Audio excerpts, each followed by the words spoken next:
Sr. Presidente, cumprimento. Sra. Ministra, os meus cumprimentos, bem como aos Srs. Secretários de Estado. E começo por um tema que é o tema da corrupção, que a Sra. Ministra começou por abordar também na sua intervenção. E faço-lhe uma pergunta que é a seguinte: considerando a sofisticação da criminalidade económica hoje em dia, para além da sofisticação, a sua internacionalização vai muito para além fronteiras, como todos nós sabemos, e é cada vez mais complexa. Eu pergunto-lhe, Sra. Ministra, se acha que o Estado português, designadamente as autoridades judiciárias e as mais ligadas à investigação criminal, estão dotadas de todos os meios necessários para fazer esse combate. Obrigado, Sr. Deputado. Tem a palavra a Sra. Ministra da Justiça.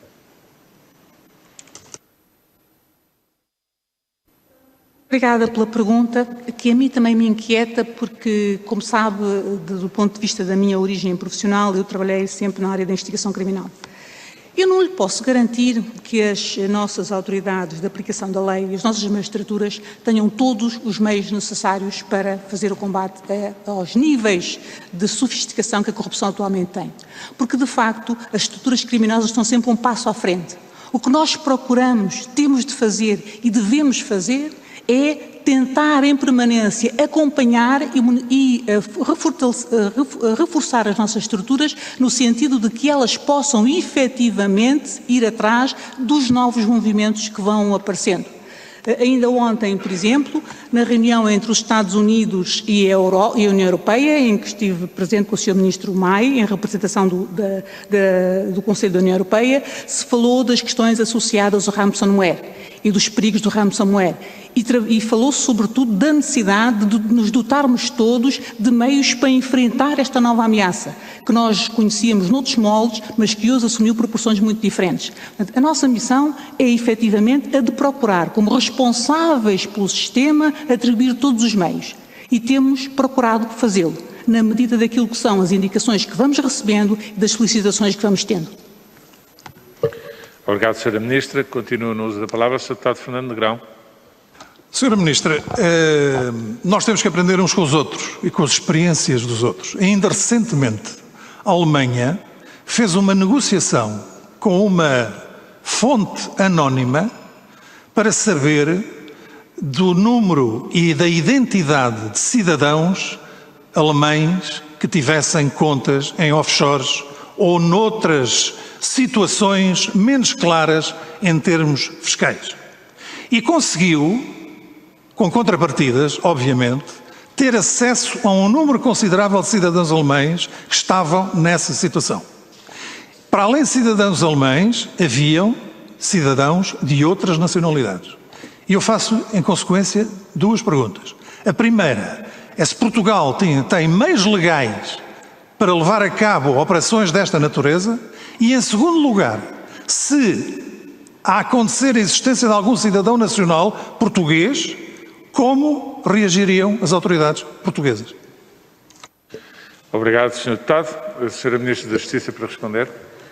Sr. Deputado, pelo acompanhamento que faz aqui no Parlamento e pela sua origem, conhece um pouco a resposta.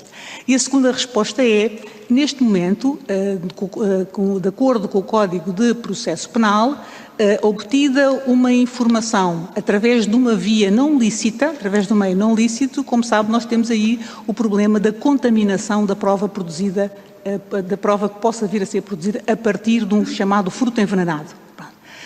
Nós não temos, neste momento, modelos que nos permitam fazer negociações dessa natureza.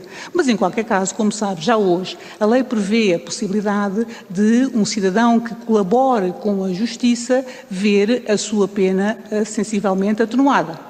E, portanto, aquilo que nós propomos, por isso é que nós propusemos, ao nível das várias iniciativas legislativas que apresentamos no quadro da Estratégia Nacional Anticorrupção, a possibilidade de dispensa e isenção da pena em determinados contextos, sempre que o agente ou denuncie o crime e, obviamente, os respectivos coautores ainda antes de iniciado o processo criminal ou já depois de iniciado o processo criminal, desde que colabore efetivamente na obtenção da prova. Agora, quanto à prova, É, obviamente, a possibilidade de utilização depende da forma como ele a obteve. Se a prova foi obtida por meios proibidos, o Sr. Deputado sabe que não é possível em Portugal essa prova vir a ser utilizada. Obrigado, Sra. Ministra. Sr. Deputado Fernando Negrão. Sra. Ministra, mas não era do direito premial que eu estava a falar. O que eu estava a falar é da existência de um mecanismo que o governo alemão tem que dá autorização às autoridades judiciárias e policiais para negociarem com fontes anónimas para obterem informação do interesse da investigação criminal do seu país, como foi o caso que eu relatei. Não é? E eu perguntava se tem simpatia por esta medida ou não tem, ou acha que ela tem, enfim, problemas jurídicos complicados à sua volta que os alemães não encontraram. Obrigado, Sr. Deputado. Sra. Ministra da Justiça, para responder. Eu diria que problemas jurídicos provavelmente não há. Pode haver uma dimensão ética. E depende da forma como se negocia e o que é que se negocia. Porque, repara, a negociação normalmente tem contrapartidas. Não é? Nós não estamos propriamente a falar de alguém, de algum mérito que chega. Se nós estivermos a colocar isto no plano da possibilidade de um investigador com elevados padrões éticos a decidir falar com as autoridades e entregar-lhes as autoridades tomar a iniciativa de chegar junto dele e obter informação que permita depois autonomamente recolher a prova, isso, eu diria que aí, do ponto de vista do ordenamento português, não sequer vejo que haja dificuldade, atualmente. Aliás, o senhor deputado trabalhou durante muitos anos numa instituição em que muitas investigações começavam por uma fonte anónima. Não é? Uma fonte anónima que participava, que denunciava. Obrigado, Sra. Ministra. Sr. Deputado Fernando Negrão. Mas, Sra. Ministra, antes da fonte anónima, há aqui um mecanismo que eu saiba não existe em Portugal, nem nunca foi usado, nem nunca se pensou nele, que é o Governo autorizar as autoridades judiciais a negociarem com a fonte anónima para lhes dar informação no interesse da investigação criminal. Obrigado, Sr. Deputado. Sra. Ministra da Justiça. Sr. Deputado, nunca seria propriamente o Governo a autorizar. As autoridades, como calculará, as autoridades judiciárias não são dependentes do Governo.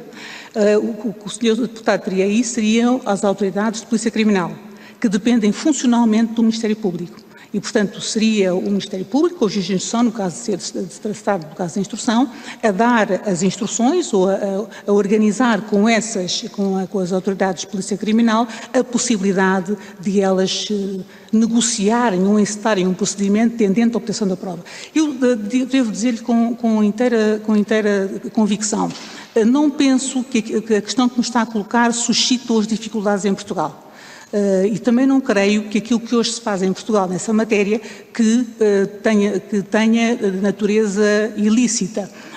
Como sabe, nós vivemos durante muito tempo, independentemente da natureza de crimes, da natureza mesmo não se tratando de crime económico ou financeiro, durante muito tempo as investigações criminais basearam-se justamente nisso. Basearam-se em negociações ou em encontros, ou ainda que informais, entre os órgãos de polícia criminal e as suas fontes. São isso que chamam as fontes dos OPCs. E, portanto, eles sempre tiveram as suas fontes, sempre as utilizaram. Eu não vejo que haja necessidade de haver uma indicação expressa, ou nem sequer do Ministério Público, ou sequer do Governo, que não tem competências nessa matéria, para os órgãos de polícia criminal continuarem a utilizar as suas fontes. Obrigado, Sra. Ministra. Sr. Deputado Fernando Negrão. Sr. Ministra, desculpe insistir neste tema. Eu também não tenho grande interesse porque tenho outros para falar. Mas eu acho que a Sra. Ministra ainda não me entendeu. O que se passa aqui é que, para além das entidades que fazem a investigação das entidades judiciais, existem também serviços de informação. Existem relações entre Estados. E esta dimensão é que ainda não existe em Portugal, e eu volto a perguntar à Sra. Ministra se acha que é possível em Portugal construir-se este mecanismo com esta dimensão. Obrigado, Sr. Deputado. Sra. Ministra da Justiça. Sr. Presidente, eu peço desculpa por ter começado a dizer. Sr. Deputado, eu não vejo, com inteira franqueza, não vejo que haja dificuldade na construção que sugere. Nós temos serviços de informação, que trabalham com serviços de informação com género. Temos estruturas que são responsáveis, nomeadamente ao nível do sistema de segurança interna, pela partilha e troca de informação e, portanto, eu não vejo que haja dificuldade em os serviços de informação obterem informação através dessa via que propõem e, de alguma forma, transferirem essa informação depois para as autoridades de aplicação da lei. Eu não vejo dificuldade nisso, penso que é uma coisa que hoje já acontece em casos de terrorismo, noutras situações de idêntica gravidade, não vejo que haja necessidade de haver aqui uma formalização.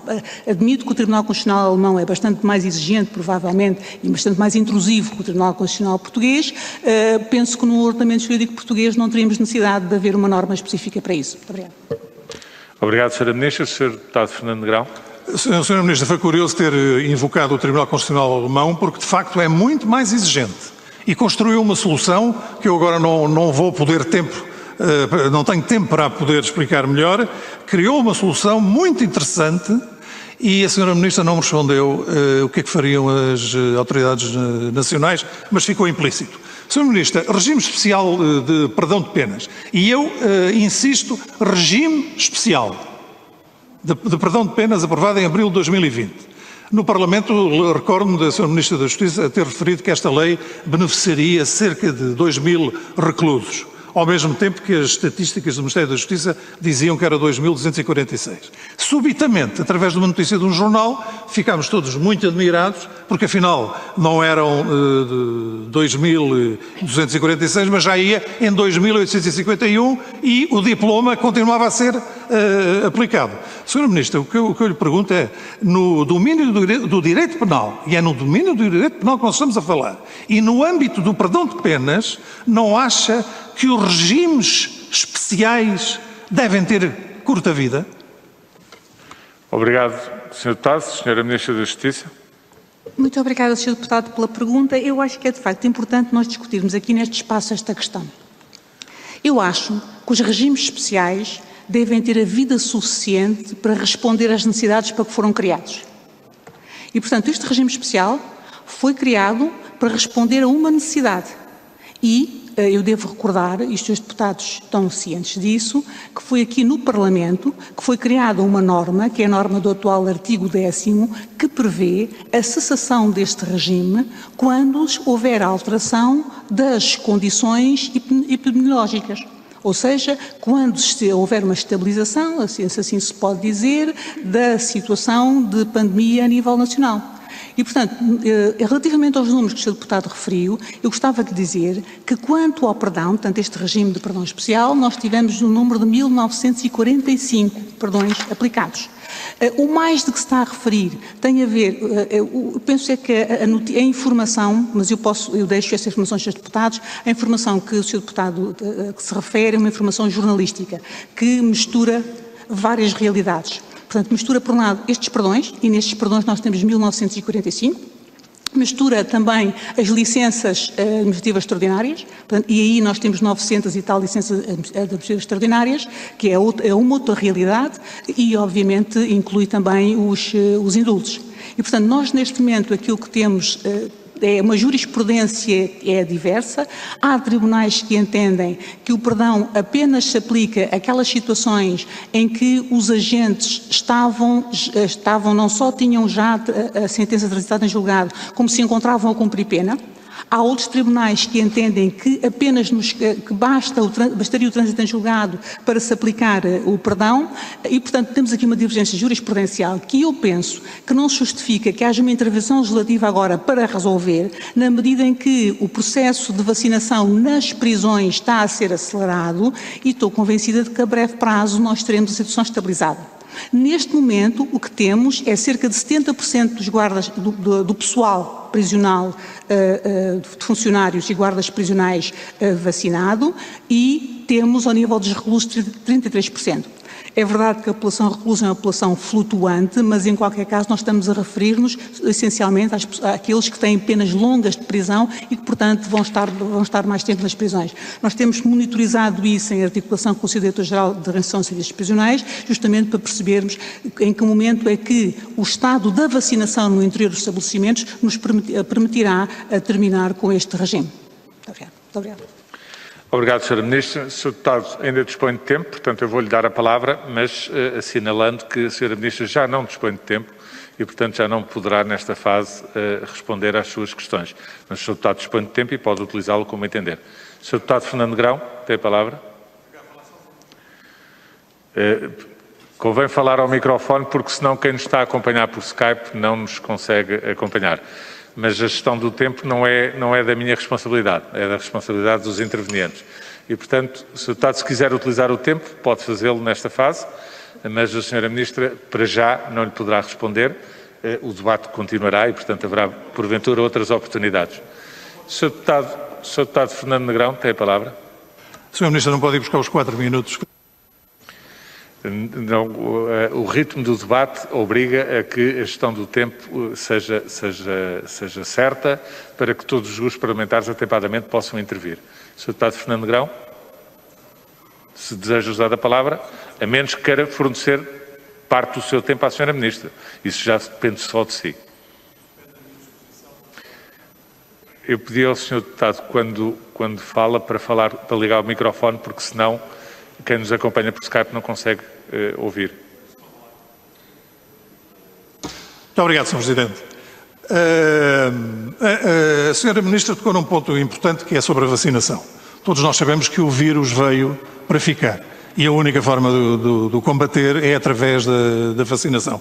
E eu queria lhe pedir mais concretamente, Sra. Ministra, que fizesse o ponto da situação sobre a vacinação no sistema prisional. Portanto, não podendo responder, faremos um requerimento com uma pergunta, ou quando a Sra. Ministra tiver a oportunidade de hoje, se tiver, para dar esta resposta, porque acho que é importante, não é? Polícia Judiciária. A Lei Orgânica e o Estatuto Profissional foram aprovados nas vésperas das eleições de 2019. E existe, no que diz respeito às normas que precisam de regulamentação, a ausência dessa regulamentação. E queria aqui salientar 2 pontos. No que diz respeito aos suplementos que possibilitam os inspectores de realizarem trabalho legal fora do horário administrativo dos serviços. Sr. Ministra, uma polícia, seja ela qual for, mas uma polícia com as características da Polícia Judiciária, não ter regulamentado esta norma, parece-me, ao fim de tanto tempo, parece uma coisa, no mínimo, estranha. Pergunto-me mesmo como é que a Polícia Judiciária está a funcionar, uma vez que só tem autorização para o fazer das 9 às 5 da tarde. Uma outra tem a ver com a regulamentação do seguro de acidentes em serviço, que não está regulamentado. E mais uma vez lhe digo, Sr. Ministro, estamos a falar de uma polícia e isto é fundamental. E agora, queria dar-lhe uma palavra também sobre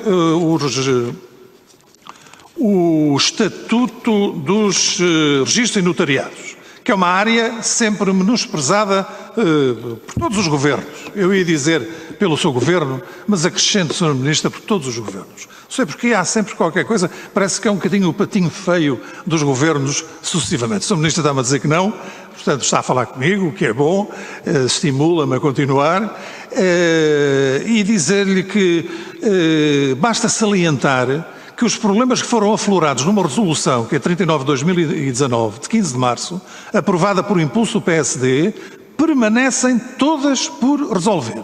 Isto em 2019. Os problemas têm sido sistematicamente ignorados pelo Governo e os sindicatos do setor uniram-se, sentiram necessidade de se unirem numa plataforma que nós já os recebemos e já conversamos com eles. E os problemas são sempre os mesmos, com uma diferença, vão-se agravando com o decorrer do tempo. Uma falta gritante de recursos humanos e meios informáticos. Estes são os piores. Não abertura de concursos internos de acordo com a lei. Falta de abertura de concursos externos. E há aqui 2 dados que são muito preocupantes. Há mais de 20 anos que não entra um único conservador. E nem um único oficial de registros. Há mais de 20 anos, Sra. Ministra. É a informação que nós obtivemos. Falta de legislação que harmonize os diplomas que efetuaram a revisão das carreiras e dos vencimentos. Sr. Ministro, o resultado disto, nós sabemos, para além da desmotivação dos funcionários, o que é normal que isto aconteça, da tensão nas relações de trabalho e na tensão entre as pessoas que trabalham nesta área e os utentes, Nós temos, já vamos assistindo a ajuntamentos de pessoas à porta destas repartições do Estado e ajuntamentos cada vez maiores. E a pergunta que eu queria fazer, Sr. Ministro, era qual a sua, enfim, a opinião sobre isto e o que é que pensa fazer. Estatuto dos Funcionários da Justiça.